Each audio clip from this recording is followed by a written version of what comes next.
Tracy Harwood. So I've done a little bit of digging around and I've discovered.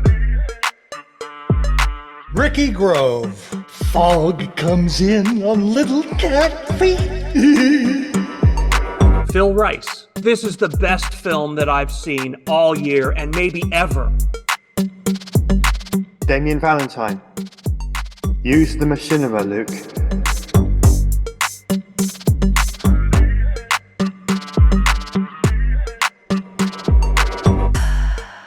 Hello and welcome to And Now for Something Completely Machinima, the podcast about machinima, virtual production, and related technologies. I am one of your hosts, Phil Rice, and with me is Tracy Harwood and Hello. Damien Valentine. Hello. Ricky took his toys and went home, but when he cools off, he'll be back, so we look forward to his return. This week, we're going to be talking about news. And it's not, for those of you in the US, it's not the kind of news that you want to turn off and never watch again. This is actually interesting, fun news that has nothing to do with stuffy people in suits. Well, maybe a little bit, but not those stuffy people in suits. So, yeah, without any further ado, let's, Tracy, why don't you launch us into, what do we got to talk about this week? Oh, okay. Well, I've got a bunch of stuff, as usual. But actually what I want to start with is a bit on AI, and particularly something that's quite close to me in relation to the Pioneers in Machinima book that Ben Grussi and I wrote, that is, which was based on many, many years of work and a lot of interviews with the pioneers throughout that many years of data collection, I suppose you'd call it. Basically, Ben and I received an email from our publisher, which is Vernon Press, in November this year, which we discussed at length before making our decision on how we would respond to it. The email stated that it is exploring the possibility of licensing parts of its catalogue, Vernon's catalogue that is, for use in training AI models. The publisher justified their support and move towards doing that based on it being an interesting opportunity to extend the reach of the author's books with a view to generating additional licensing revenue. I think on balance, Ben and I both feel that we would sooner be part of the mix with our accurate historical representation than let generative AI make it up without reference to any of the source material and writings that we included in that book. So even though we feel that many probably won't agree with us, we decided that actually we would support the use of the book being used in AI training. This we felt is because lots of AIs are now also being required to cite their sources. So yes, I guess it is a possibility that we may get more views for the work, but I think the most important part of our decision wasn't so much that, but that because a lot of the book's content is actually reference to sources and analysis, it's going to result in potentially more reference to lots of other source materials too. Certainly my view is that I'm not that bothered so much about making money from this book project because it was never really about making money. You don't make that much money from an academic book as such, or a sort of a hybrid book as this one was. But for me, it was all about contributing to the cultural history with factual information. And where I'm coming from, I feel we've already seen the erosion of Wikipedia on the origins and history of machinima, where original content has been replaced with layer upon layer of misinterpreted and factually incorrect commentary by God knows whom.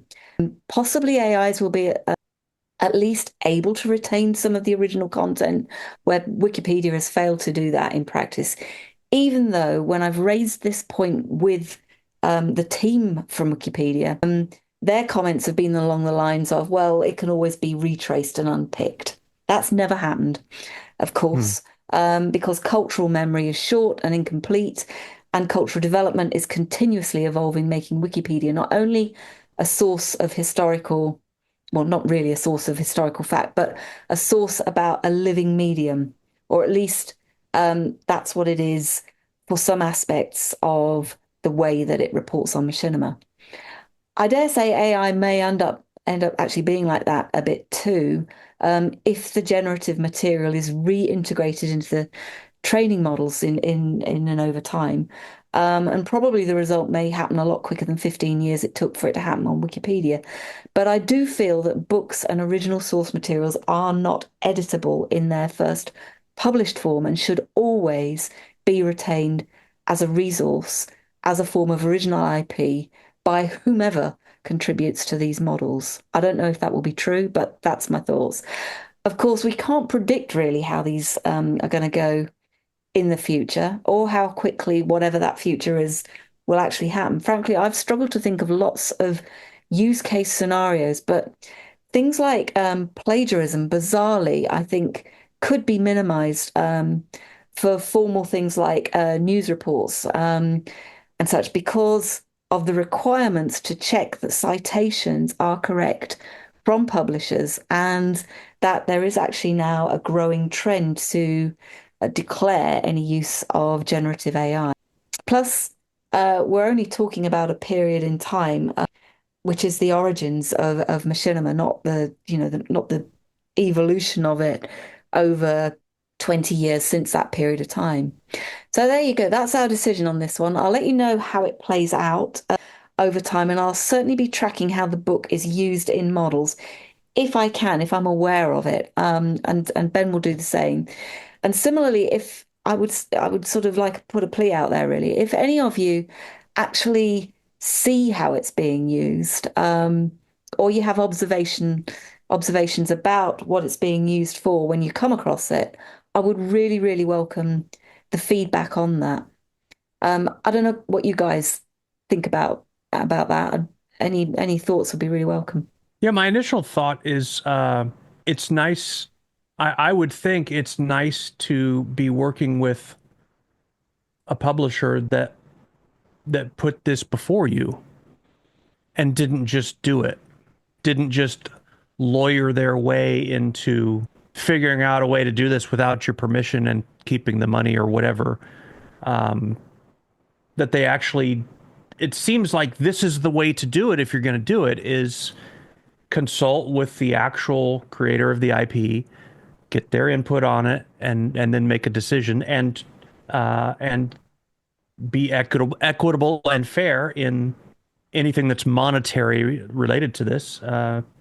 That's negotiated ahead of time and executed, ethically.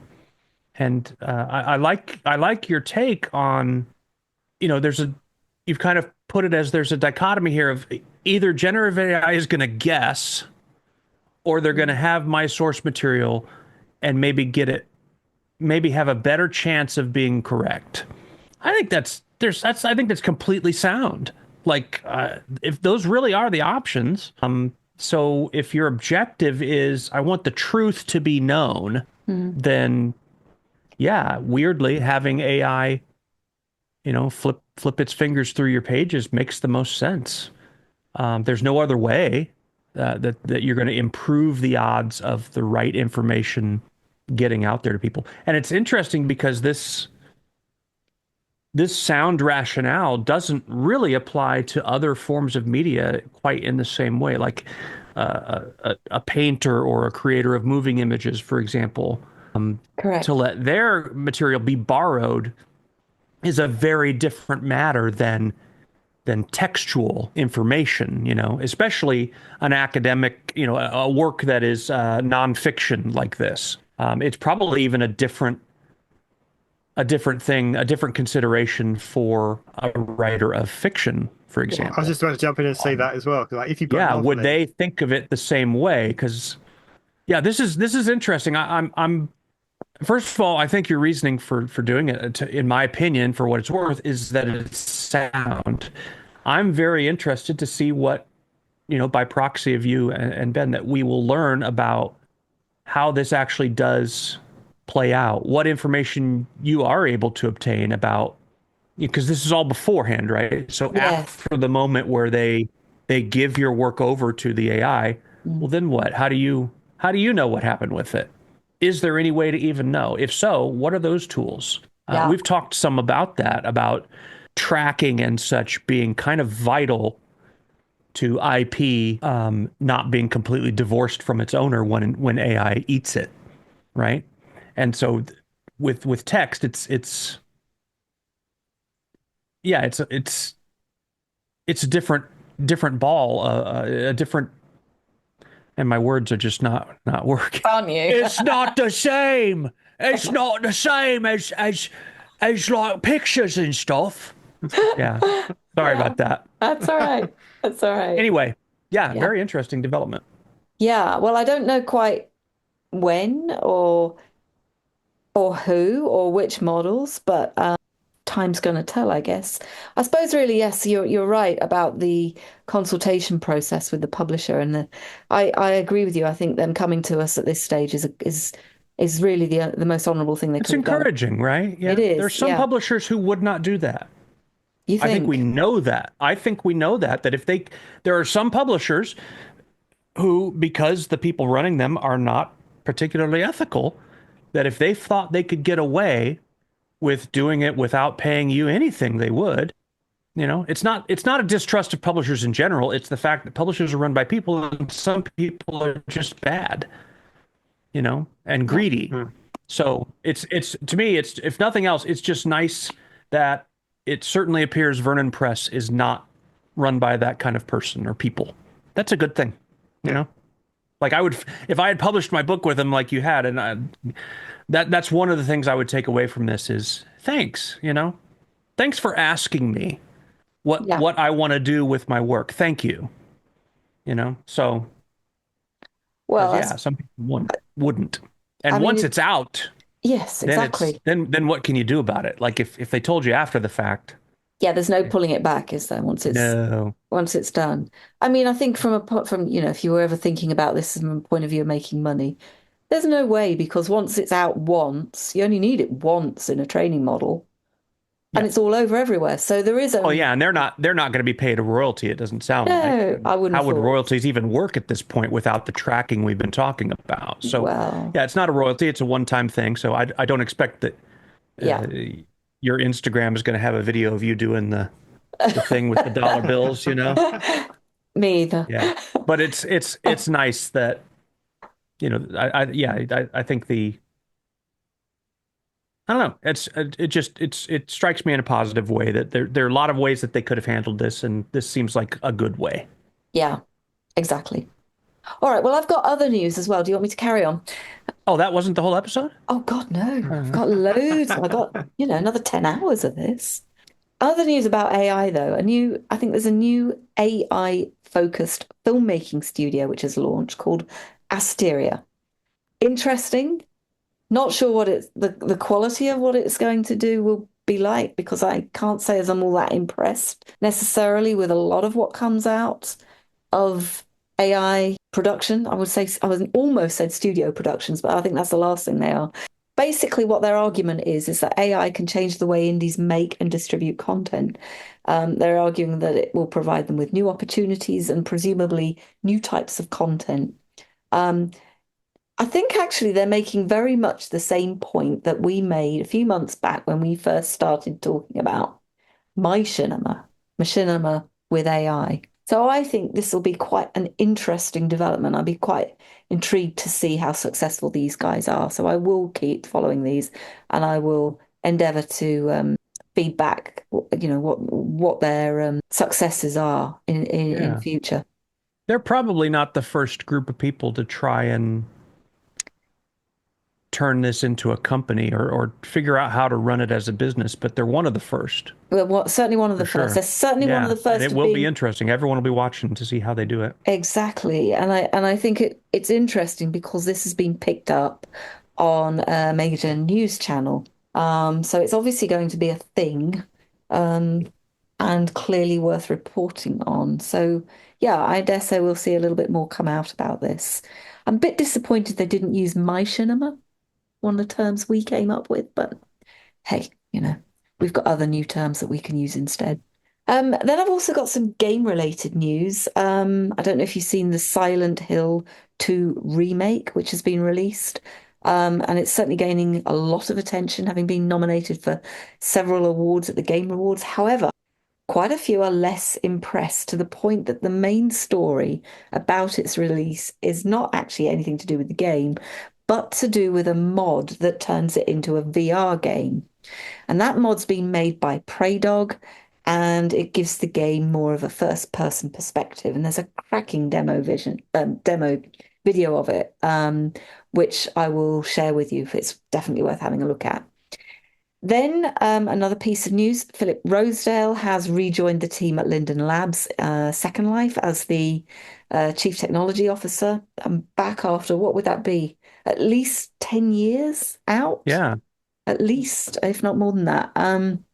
Having worked on a heap of other projects, some of which he is apparently bringing back into the world, such as things like spatial audio project that he was working on for a while, which I kind of picked up and used in some of the stuff that I was working on. So some fascinating things he's been doing.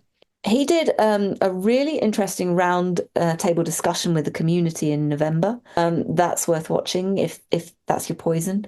And he's also started up a Friends with Philip group in World that will help you keep up with what he's doing in terms of how he plans to make the changes he wants to see happen in that virtual world. The Almost round table, I'm sorry, the round table, was that done before or after his return as CTO? sorry, just after. Okay. So it Okay. was basically his announcement and Right. this is what I'm going to do. This is That's why so I'm his back. style. Yes, The town hall type of thing is so him. He's remained a really active and interesting voice he certainly in has. that space, even when he wasn't CTO there. I've followed him for quite some time. He's a very thoughtful and Yes, interesting person. Yeah. me too. And I think pretty much everyone that I've seen comment about the fact that he's back is also very happy about it. I think it was such a front runner, Second Life that is, back in those early days of its development.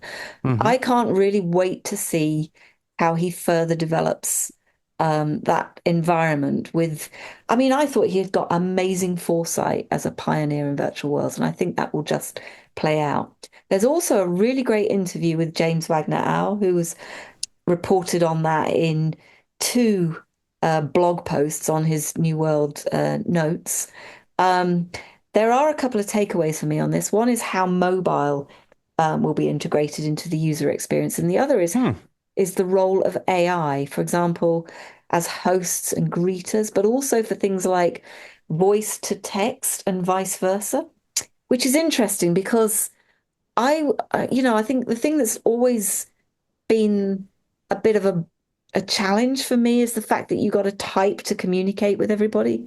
Why not just make it voice? But then maybe part of what he's thinking is how maybe to integrate synthetic voices so that you're not just you Hmm. as an avatar, but you are a character as well. So I guess there's an element of that going on there.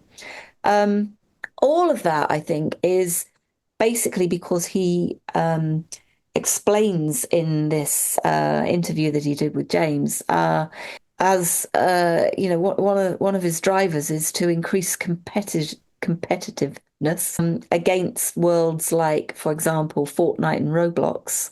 And I think one of his goals here is actually to increase the monthly active users in Second Life to around 50 million.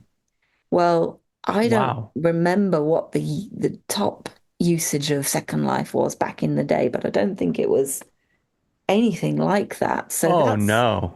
that's No. a Never.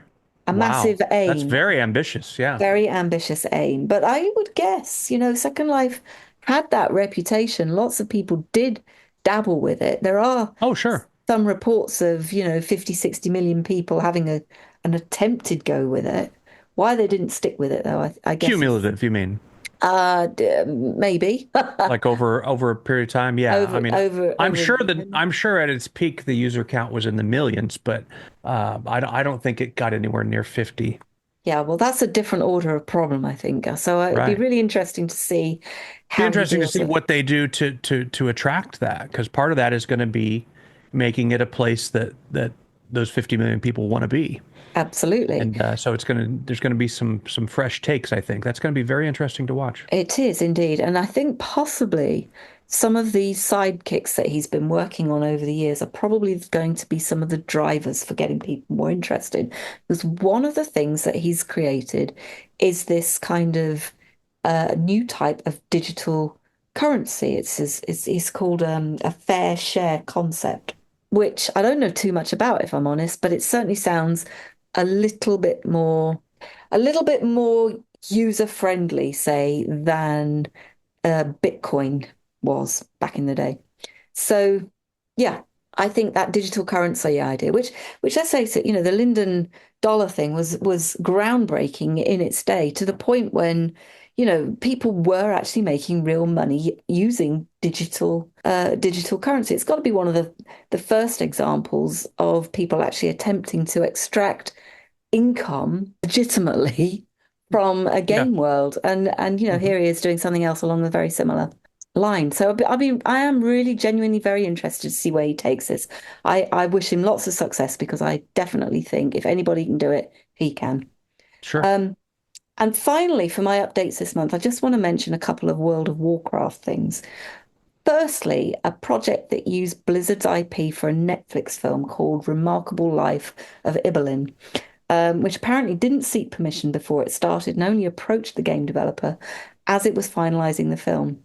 And it's predicated on, well, I think their idea basically was to seek forgiveness rather than ask permission in the first place, which I think is admirable, to be honest. Gutsy. Gutsy, very gutsy, I have to say, because a lot of us have not done that sort of thing. I've heard lots of comments in the community of the original Machinima pioneers where that was not the case. Yeah. But I have to say, probably in this case, I think if they'd have gone in all guns blazing to start with, they probably wouldn't have had this film made. And actually, it's a very moving story. It's won a couple of Sundance Awards.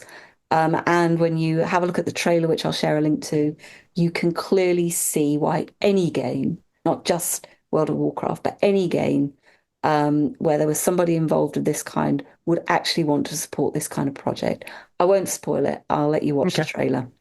I have to say it's the complete antithesis of numerous negative commentaries you hear about the impact of games on people's lives. It's a wonderful story, with sadness, I have to say.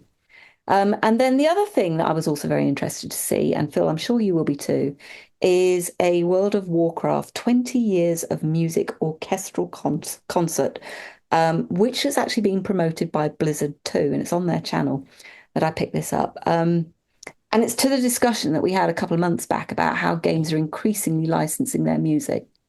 Well, here, part of what they're doing is this 2-hour long concert, which took place in September at a theatre in Switzerland, with a little tiny, teeny bit of video accompaniment in the background to a packed audience, with this concert having been produced by a company called Helvpick, and the performance being made by this orchestral group called 21st Century Orchestra, with 3 choirs and an ensemble of 190 performers on a stage. Phenomenal. There was some suggestion, actually, that the original composers were part of the audience of the game, that is. So I would guess that will have been an absolutely massive treat for those who were there.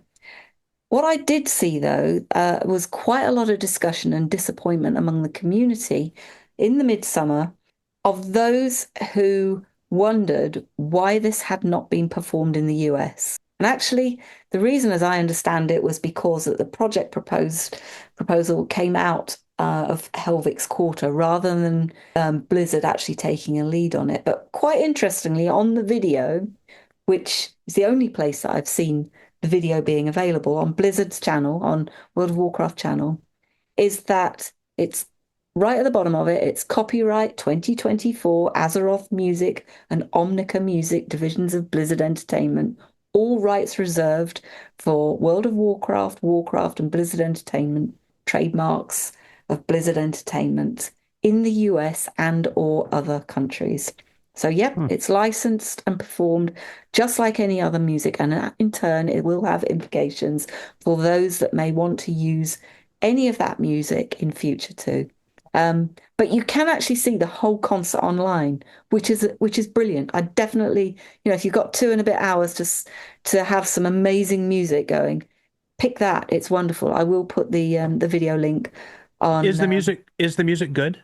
Like It's it's I don't think I could identify it's a piece of phenomenal. World of Warcraft music in a lineup. Like It I no, have no knowledge of it. So it's you could imagine it being World of Warcraft, but it is beautiful, beautifully performed orchestral music. It's okay. stunning. Just have a listen. It's amazing. I definitely will. I'm not too familiar with World of Warcraft, but I played the previous Warcraft games and I played StarCraft, and they all had Music to excellent strength. music. Yeah, Okay. so Yeah. I can imagine World of Warcraft would follow that as well because Great. it's I'll look just forward to what that. they said. Yeah. It's definitely worth sitting and listening to for a Sunday afternoon. Wonderful. And that's it from me this month. What have you guys got? Um, I've got some news, some big news for making Machinima, which I think many people may find helpful. The latest version of Steam, which is the Steam launcher, um, has now got game recording, video recording features built into it. Ooh. And it works on any game. Now, I can't say I've tried this myself yet. I realize I should before I talk about it. But my understanding is it works on any game you've got in your Steam library, so you can record anything. I imagine the game is down to the game itself regarding hiding interface and stuff. So you'll have to figure that out with the game of your choice. But having this ability to record video and records the sound as well, um, is going to be great for making Machinima. It also works on the Steam Deck. So if you've got one of those and you want to make some Machinima on the go, you can use it on your Steam Deck, and it records just as well. Although I imagine because the Steam Deck runs at a lower resolution, you won't get, if you want to make a 4K video, maybe don't do it on the deck. Sure. Yeah. But if you don't care about that, then that's fine. So I thought that is a really big thing that Steam have done, or Valve's done with the Steam launcher. And it'd be interesting to see how people make use of it. I imagine a lot of it's going to be sort of doing Let's Play videos and stuff like that. Yeah. But if you want to make a story or something experimental or any other types of machinery we've looked at, this might be a way to do that. Because I don't know if tools like Fraps get updated so much anymore. I know that OBS can do game recording, but Steam's the big one. So OBS doesn't. I still have a license for Fraps, but I haven't used it in years or even tried to. So I'm not sure how well it works or if it's updated. I use OBS, which once you've got the settings right for it, it does a very decent job. But it is intriguing, the idea of not having to fiddle with a third-party tool on another screen to get that done. Yeah. Sometimes there's issues with if the game that you're running wants to run in full screen, then obviously alt-tabbing over to OBS to start and stop recording and stuff, you lose it, and Yeah. it's a little clunky to get there. So I'm definitely gonna try that out and see. I'm curious to see. I assume you have control over where you can store your recorded files. Does it break long files up into smaller bits? What format does it save the recordings in? Things like that. So I'll see if I can do a full deep dive on that. Probably in the interests of doing like a zero to hero video on my channel, but I'll report here as well next month on what I find on that. Sounds good. It might even get me going there. All right, so next thing, Dragon Age: The Veilguard has been released. Now, this isn't really a game you could make much machinima with, but it's a BioWare game, and BioWare and machinima have gone side by side for quite some time because back with the original Dragon Age and the original Mass Effect, a lot of BioWare recruited a lot of machinima members to work on the cinematics of the game, and those games are very cinematic in a way that not many games were at the time. And so this is the latest Dragon Age game, so I thought it's worth mentioning. I've played maybe 2 hours of it. It lives up to the Bio reputation for being very cinematic. That is what we're used to. So again, maybe not the best tool for making machinima, but if you want to play a cinematic game that has deep connections with the machinima community, this is one to have a look at. And I have to say, even though I haven't spent a lot of time with it, I've enjoyed what I've done so far. So I look forward to Cool. getting a chance to explore more of that. Um, Next thing, at the time of recording, it hasn't happened yet, but it will have by the time it goes out. On the December the 5th, it's the PC Gaming Show. This is an event where lots of video games are going to be announced. Now, obviously, I can't say what's going to be announced because I have no idea. But you never know, something might be good for Machinima that's been announced there. So go back and check that out. On a similar note, on the day this goes out is the Game Awards. You can check out that stream at gameawards.com. I believe it'll be on YouTube and Twitch and all the others. Again, usually lots of game announcements included in between the actual awards going out for various video games. But again, I can't say what's going to be announced because I have no idea about that either. But you never know, something may be good for Machinima, so it's worth keeping an eye out on that. And the last thing I saw was Half-Life it's Half-Life 2 20th anniversary, and Ricky mentions it in his episode as well. But what I caught my eye was the RTX mod that's in development. I don't know if it's been released yet, but it's using the RTX Remix tool, which is part of NVIDIA Omnibus. And this team of Half-Life 2 modders are going through the game and reworking it to have full RTX ray tracing. And this video is a sort of documentary talking about what the work they're doing, and they show off what they've done as well. So some before and after shots. It looks like they're staying true to the spirit of the game. So you go into a room, the room's going to look like it did. The furniture's in the same place, the blood splatters are in the same place and whatever.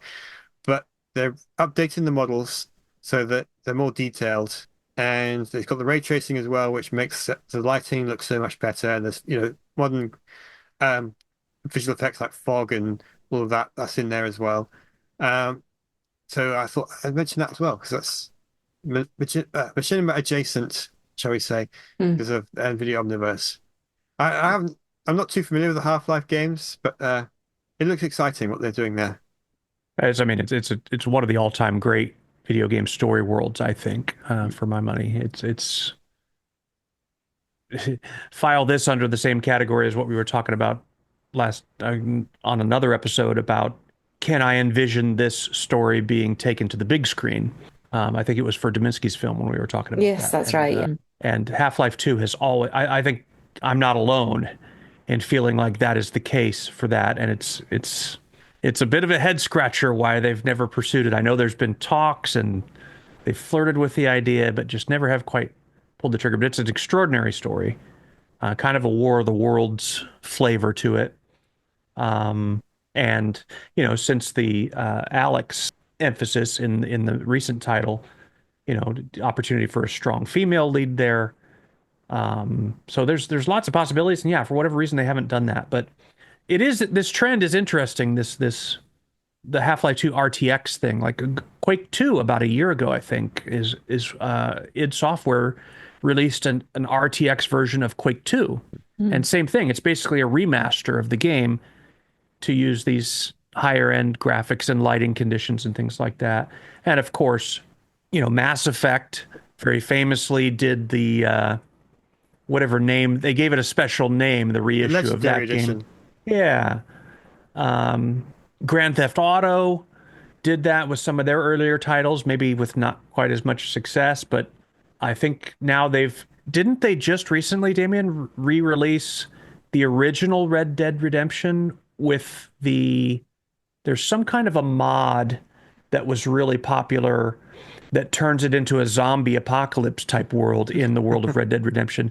And they re-released that, and it supposedly is visually upgraded and remastered. So yeah, that's an interesting trend. I don't remember that being a thing prior to the last few years. Like usually if a game wanted to, you look at they would just release a new game, right? And it would have all new content. So this idea of taking a classic game or just a slightly older game and bringing it forward into uh, to newer graphics. And of course, in many cases, that means another purchase opportunity, right? So there's no real mystery as to why they're doing it, but it is interesting that they're devoting resources to that, and less, you would have to think, devoting a little bit less resources to new titles, to new IPs, to new story worlds. I wonder why that is. Keeping the audience. I think Right. in games like Half-Life 2 or Mass Effect, where they're not new games anymore, but they've got a long-lasting appeal, it makes Yes. sense. There are some game series, and I'm thinking of Last of Us in particular, where they've remastered it 3 times, maybe 4, I can't remember now. That And game's not that old, is it? no, it's about 10 years at Eight, most. 8 to 10 years old. Yeah. Yeah, and the sequel, which came out in 2020, that's been remastered. And I think they'll probably Yeah. do it again. And I thought, why? One man's remaster is another man's unfinished game, it sounds like, doesn't it? So I don't But, know. I mean, in fairness to the developers, that has always been a challenge that developers have had to contend with, is in the middle of making your game, there's a major shift in technology. And so you're faced with this decision of, oh God, we can't just switch over. We'd have to start over again. So do we do that, or do we release it as is? And that's always been something that I think that's largely what's responsible for whatever the Duke Nukem game, right? yeah. The one that is a little bit more recent, that Duke took Nukem forever. it became its own meme how long that game took to come out, right? And I think that's part of what it was, is that the technology just kept improving while they're in the middle of it. It's like, well, we can't release something that looks like this now. We gotta.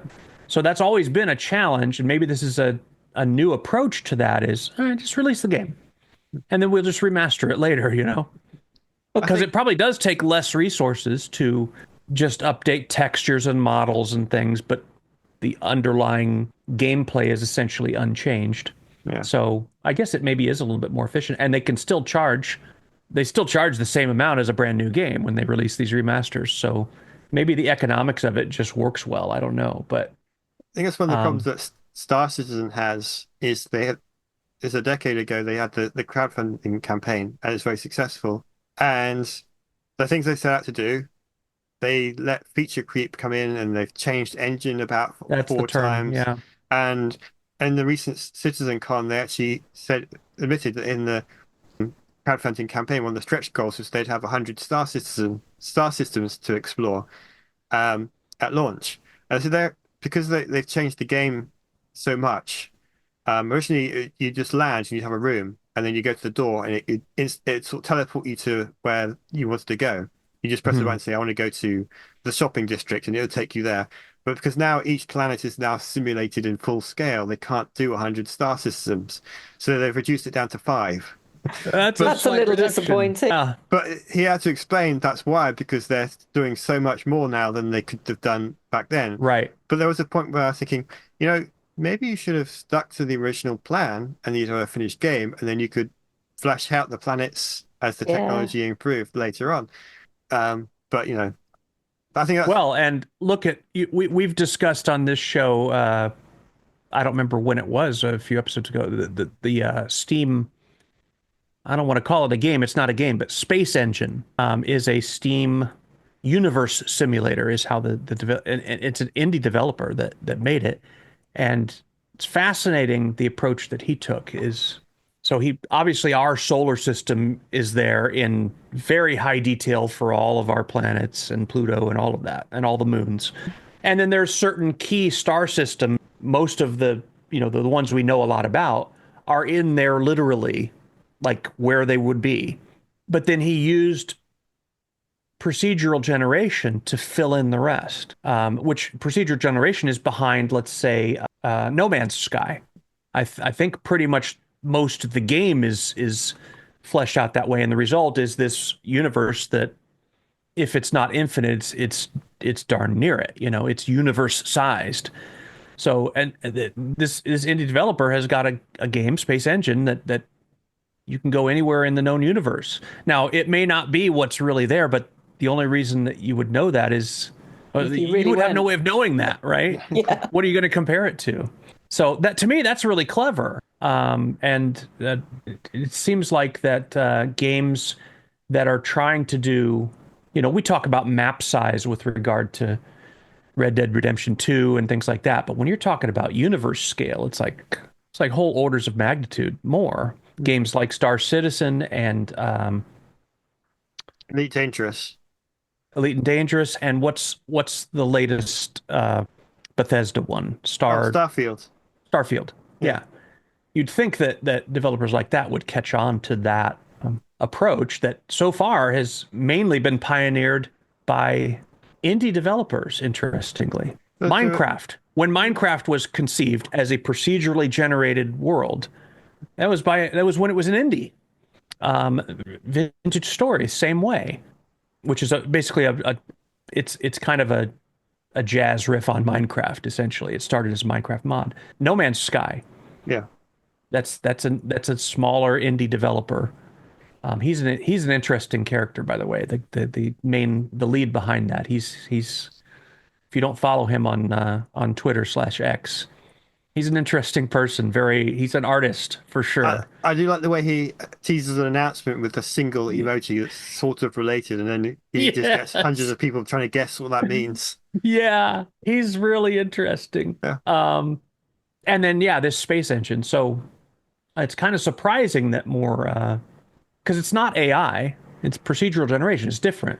Yeah. It's an algorithm. So I said Elite Dangerous because I had it on my mind and I was going to jump in with something that is a indie procedural, mostly It is, okay. generated. So it simulates the whole galaxy. I think I've said this before. And obviously they put our solar system in, and the ones like Space Engine, the ones we know a lot about, they've put in. And then everything they know about astrophysics and all the science behind everything, they've put that into this system that will then procedurally generate the rest of the galaxy. right. And there was this instance where I think it was about 4 years ago. I can't remember. 2 years ago, anyway. A real star was I discovered. think you told me about this. Yeah, and there was a when they looked at it, that the Elite Dangerous developers looked at it, that their procedural system had analyzed the gravity waves of the way that other stars in the area known stars were interacting, and they thought it must be something in here. So their procedural thing had put a star in. I think it was only half a light year off where the real one was. Oh, wow. I So remember you that's how telling me accurate. about that. It's fascinating. Yeah, so they corrected it. They moved it to where it should have been, and then Yeah, that's what he's done with Space Engine as well, is that he can actually, as we learn more and he gathers more data, he can go in and tweak it yeah, and I think with Space Engine, there's a little bit less pressure there because there's no gameplay hinging on anything, right? Yeah. It's not like a important destination or something. So he can just tweak it. But with a game, it might be a little bit different if it's no, a they do planet update you have things to visit, right? no, they update things as things are discovered, or if new information about a real place is discovered, they'll update that in the next game patch. Like they won't do it the next day or anything because it takes some time Right. to develop it, but they will put Right. it in. I think there's a nebula was discovered, and they changed the shape of it to match the real.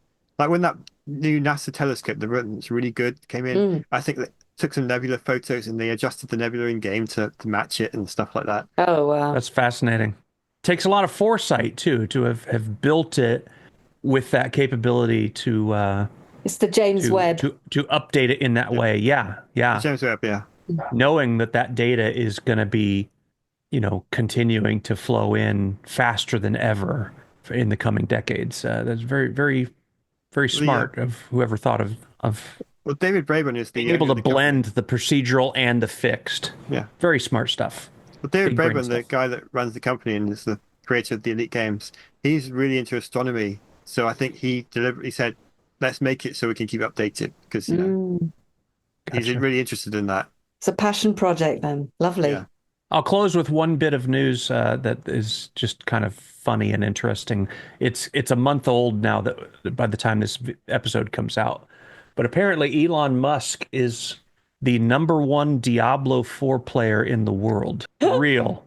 Yeah. Now, Yeah. did he just say that, or was it actually the genuine It's thing? documented. From what I understand, it's official. Now it has something to do with a particular achievement that he did within the game that is like notoriously difficult or something. So I think that's how the ranking is determined, but it's not being disputed. It's being kind of poked fun at of, how the heck does he have time to do that? But Yeah. anyway, well, yeah, that's all our news for. Listen, if you have got this month. ADHD, that's what you can do. Yeah, that's probably the secret there for sure. It's a skill. Yeah. It's definitely Yeah. a skill to have that. Yes. Anyway, All so right. Well, that's our news episode for this month. If we missed anything important, or if you have any comments on any of this news stuff, be sure to drop us a comment wherever you see this podcast posted, or drop us an email at talk@completelymachinima.com.